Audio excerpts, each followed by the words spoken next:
Hey, English learners. Welcome back to Warm English Podcast, your cozy little place to learn real English through real conversations. I'm Leo. And I'm Maya, your two English friends, not your teachers. If this is your first time with us, welcome. And if you've been here since our earlier episodes, thank you for sticking around. Quick preview before we start, actually. Today we're covering things like biting off more than you can chew, losing steam completely, and finally reigniting the spark again. So stick around for that. Okay, Maya, tell me honestly, are you currently working on any personal goal right now, this month specifically? I actually am, funny enough. I've been trying to read for 20 minutes before bed instead of scrolling my phone. Small goal, but it's been surprisingly hard some nights. I like that it's small, honestly. I think a lot of goal talk online is about huge, dramatic transformations, and 20 minutes of reading sounds refreshingly normal by comparison. That's exactly why I picked it, if I'm honest. I used to set enormous goals every January and abandon them by February, every single year without fail. What kind of goals were those, if you don't mind me asking? Oh, the classic ones, honestly. Learn a new language fluently in a year, run a marathon, read 50 books, all set on January 1st with huge enthusiasm, and all completely abandoned by February. That's such a familiar pattern, actually. I think almost everyone has a version of that January to February collapse somewhere in their history, mine included, more than once. Which is actually a perfect way to get into today's topic. Go on. Today, we're talking about goals.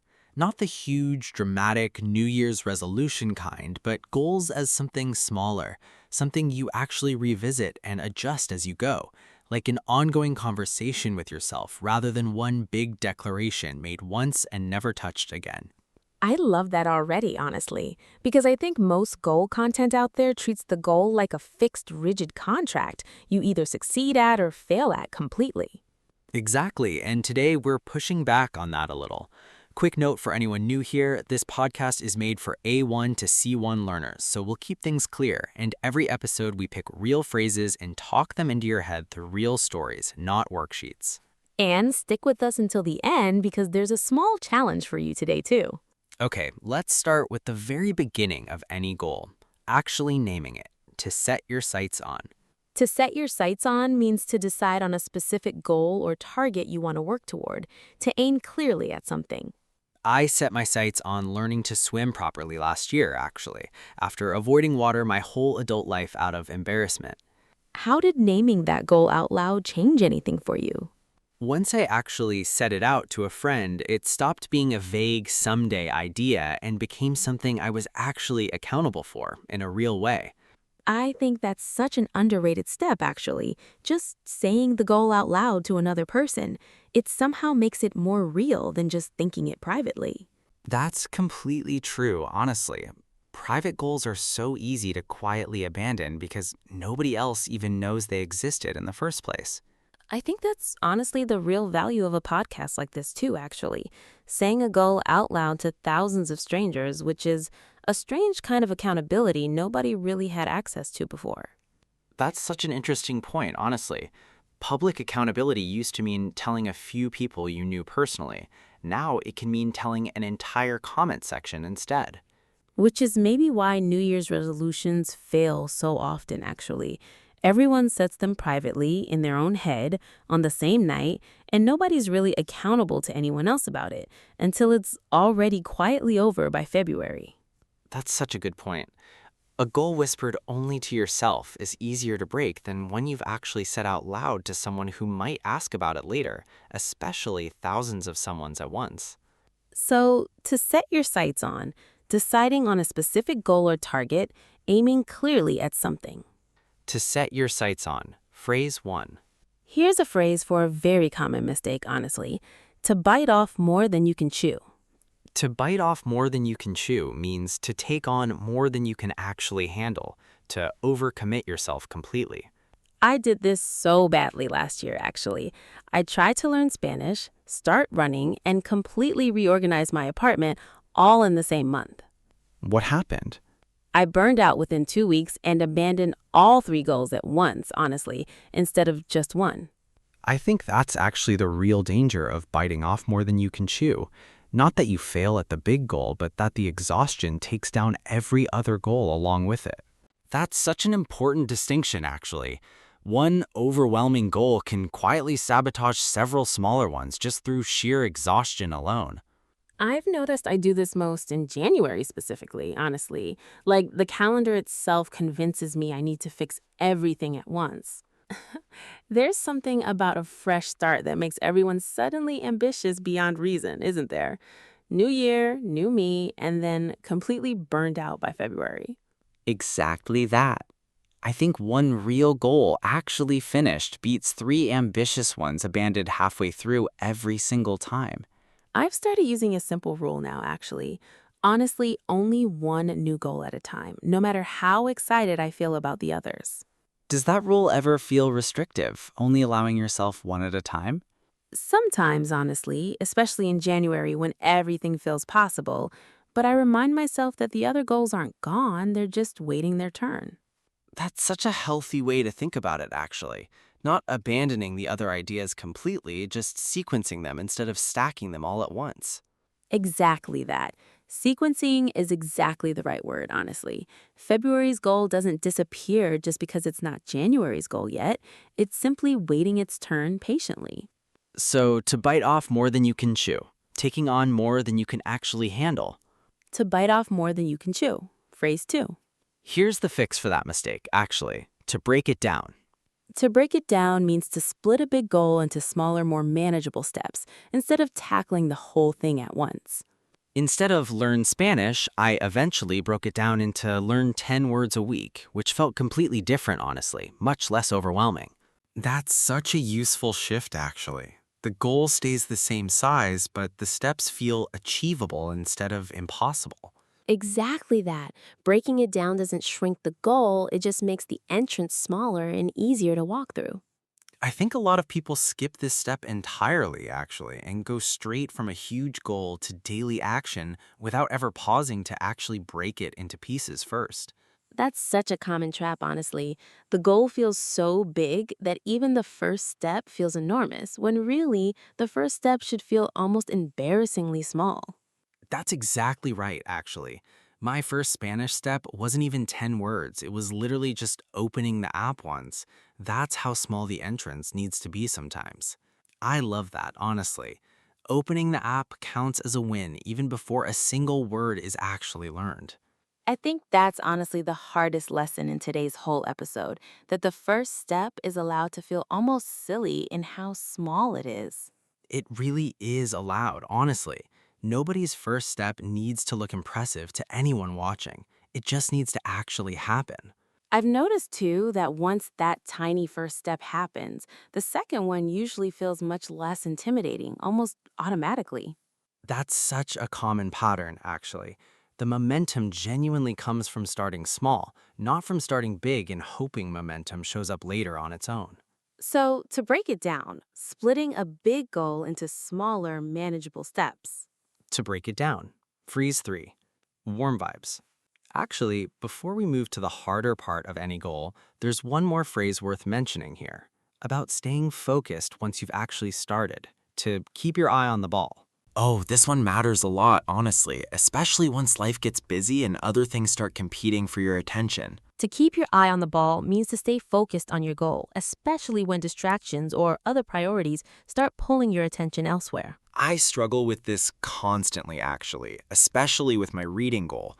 New shows come out, friends want to hang out, and suddenly the book sits untouched for a week. How do you actually keep your eye on the ball when that happens? Honestly, I put the book somewhere I'll physically see it, right on my pillow, actually, so it's impossible to ignore completely. That's such a simple trick, honestly, making the goal visually unavoidable instead of relying on memory alone. Exactly that. Keeping your eye on the ball is partly mental, but honestly, it's also just about physically arranging your life so the goal stays in view. I think that's such an underrated point, actually, that environment does as much work as motivation does for staying focused. Two, not just for starting. I've started applying this to other goals too, honestly, not just reading. My running shoes live right by the front door now, impossible to walk past without noticing them. That's such a smart system, honestly. You're basically designing your surroundings to keep your eye on the ball for you instead of relying on remembering to focus every single day. Exactly that. Willpower is unreliable, but a pair of shoes sitting right by the door is reliable every single time, whether you're motivated that morning or completely exhausted instead. I think this connects back to the snooze phrase from a previous episode, too, actually. Removing the option instead of relying on strength. It's honestly the same underlying idea, just applied to a completely different part of the day. It really does connect back, honestly. Apparently, that's just how most of these things actually work, removing friction rather than adding effort, again and again, across totally different parts of life. So, to keep your eye on the ball, staying focused on your goal, especially when distractions pull your attention elsewhere. To keep your eye on the ball. That's a bonus phrase for today. Here's an honest one now, about the middle of any goal. To lose steam. To lose steam means to gradually lose motivation or energy for something, usually somewhere in the middle, after the initial excitement fades. I lost steam with my swimming lessons around week 4, actually, once the beginner excitement wore off completely. What did that feel like exactly? Just quietly stopped looking forward to it, honestly. Still went, but without the enthusiasm I'd had at the start. I think losing steam is almost universal, actually, and yet people talk about it like it's a personal failure, instead of just a normal, predictable stage of any goal. That's such a good point. Nobody warns you about the middle.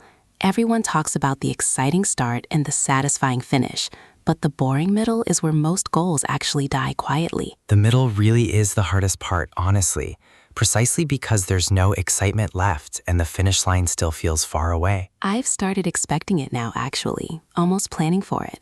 Around week 3 or 4, I just assume the enthusiasm will fade, and that helps me not panic when it actually happens. That's such a clever way to prepare for it, honestly. Expecting the dip in advance instead of being surprised and discouraged by it every single time. I think a lot of quitting actually happens right at that dip, honestly. Not because the goal was wrong, but because people mistake the normal dip for proof the whole thing isn't working. That's such an important distinction, actually. The dip is data about timing, not data about whether the goal itself was a good idea in the first place. I wish someone had told me that with my very first attempt at a goal years ago, honestly.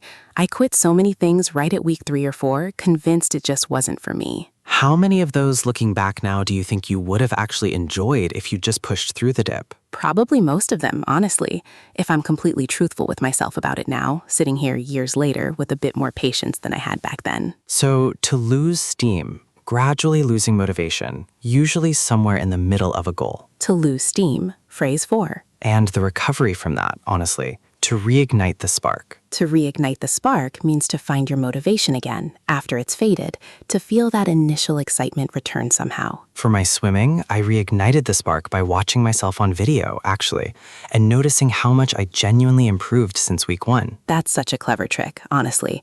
Proof of progress instead of just willpower alone. Exactly that. Seeing the evidence reignited something willpower alone never could. I think that's actually the secret most people miss, honestly. That motivation doesn't just appear out of nowhere. It usually needs some kind of evidence to feed on. That's such a practical way to think about it. Motivation as something you feed with proof, rather than something you either have or don't have. For my reading goal, I reignited the spark recently by rereading my notes from the first few books, actually, and realizing how much I genuinely enjoyed them. That's such a simple trick too, honestly. Revisiting your own past enthusiasm as fuel for present motivation. It really works surprisingly well. Past you already did the hard part of getting excited. Present you just has to remember it happened, which is honestly a much easier job than starting excitement from nothing. I think reigniting the spark also sometimes means changing something small about how you're doing the goal, actually, not just remembering old enthusiasm. Curious, what kind of small change, for example? For my swimming, at one point I just switched pools, honestly, to one with a better view outside the window. Same goal completely, but suddenly it felt fresh again. That's such a small change to have such a big effect, honestly. It really is. Sometimes the spark isn't about the goal itself at all. It's about some small surrounding detail that quietly went stale over time. I think people often assume they need to change the whole goal when motivation dips, when actually, changing one small detail is usually enough. That's such a relieving thought, honestly. You don't need a dramatic overhaul, just one fresh detail somewhere in the routine. So, to reignite the spark, finding your motivation again after it's faded. To reignite the spark. Phrase 5. Here's one that sounds negative but isn't, actually. To move the goalpost. To move the goalpost means to change or adjust your goal, usually to make it more realistic based on what you've actually learned along the way. I moved the goalpost with my reading goal recently, actually, from 20 minutes to just 10 some nights. Doesn't that feel like giving up, adjusting it downward like that? It felt that way at first, honestly, but I actually still did it every night after that change instead of quitting completely on the harder nights. I think there's a real difference between moving the goalpost and quitting, actually, even though they can look similar from the outside. What's the actual difference, do you think? Quitting means stopping entirely. Moving the goalpost means adjusting the size but staying in the game, honestly. 10 minutes of reading every night beats 20 minutes of reading some nights and nothing on the rest. That's such a clear way to put it, honestly. The goalpost moved, but the goal itself, actually reading regularly, stayed completely intact. I think people are almost embarrassed to admit they moved their goalpost, actually. Like it's a secret failure they need to hide from everyone. That's such a shame, honestly, because moving the goalpost based on real information is actually smarter than stubbornly sticking to a number that clearly isn't working anymore. I think there's a specific kind of pride that gets in the way here too, honestly. The idea that changing your goal means admitting the original plan was somehow wrong. But the original plan wasn't wrong exactly, was it? It just didn't have all the information yet. Information you could only get by actually trying it first. Exactly that. You can't know the right size for a goal until you've actually lived inside it for a while, tested it against a real week, real tiredness, real distractions. The adjustment isn't failure, it's just the goal catching up to reality. I think I'll remember that phrase specifically, honestly. The goal catching up to reality. That reframes the whole thing for me. I like that too, actually. It makes moving the goalpost sound like precision, not weakness, which is really much closer to the actual truth of it. So, to move the goalpost. Adjusting your goal to make it more realistic based on what you've learned. To move the goalpost. Phrase 6. And our final phrase for today, about staying connected to your goal over time, to check in with yourself. To check in with yourself means to regularly pause and honestly ask how a goal is actually going, instead of avoiding the question entirely. I check in with myself every Sunday now, actually. Just 5 honest minutes about how the week's goals actually went. What do you actually ask yourself during that check-in? Mostly just, did this still feel right this week? Or does something need adjusting? Honestly, nothing complicated at all. I think most people avoid checking in entirely, actually, because they're afraid of what the honest answer might be. That's such a real fear, honestly. It's easier to just not look than to look and find out a goal quietly died 3 weeks ago. But avoiding the check-in doesn't actually protect the goal, does it? It just delays the moment you notice it's gone and usually makes the eventual restart harder. Exactly that. A weekly check-in, even an uncomfortable one, is so much kinder than months of silent avoidance followed by a sudden, guilty realization. I've genuinely come to enjoy my Sunday check-ins now, honestly, even the weeks where the honest answer is, this didn't go well at all. That's such a healthy relationship with a goal, honestly. Treating it like an ongoing conversation instead of a test you're afraid to take. I think that word conversation is actually the perfect word for today's whole episode, honestly, now that we're near the end. It really does tie everything together, doesn't it? Setting your sights on something starts the conversation, and checking in with yourself is really just continuing it, week after week. And bite off more than you can chew, lose steam, reignite the spark, move the goalpost. They're really all just different moments within that same ongoing conversation, aren't they? Exactly that. None of them are separate failures or separate successes. They're just different chapters of one continuous conversation you're having with your own goal over time. I love that framing so much, honestly. It removes so much of the pressure that usually surrounds goal-setting content online. All that language about crushing it, dominating your year, becoming a whole new person by December. So, to check in with yourself, regularly and honestly, asking how a goal is actually going. To check in with yourself. Our 8th and final phrase for today. Let's do a quick recap before we finish, since we covered a lot today. We started with to set your sights on, deciding on a goal and aiming clearly at it. Then, to bite off more than you can chew, taking on more than you can handle. To break it down, splitting a big goal into smaller steps. And our bonus one, to keep your eye on the ball, staying focused when distractions pull at you. To lose steam, gradually losing motivation in the middle. To reignite the spark, finding motivation again after it fades. To move the goalpost, adjusting your goal based on what you've learned. And to check in with yourself, regularly asking how it's actually going. 8 phrases, 1 honest conversation about goals, the ongoing, adjustable kind, not the fixed one-time kind. Now it's your turn, actually. In the comments, tell us, what's one small goal you're working on right now, no matter how small? And if you can, try writing it in English. Don't worry about mistakes either. This is a safe space, remember? We're your English friends, not your teachers. And if your goal has already had its own bite off more than you can chew moment, or its own lose steam middle, tell us that too, honestly. We genuinely love to hear the messy version, not just the finished success story. I think those messy middle stories are actually the most useful ones to read, honestly, far more than the polished before and after posts people usually share.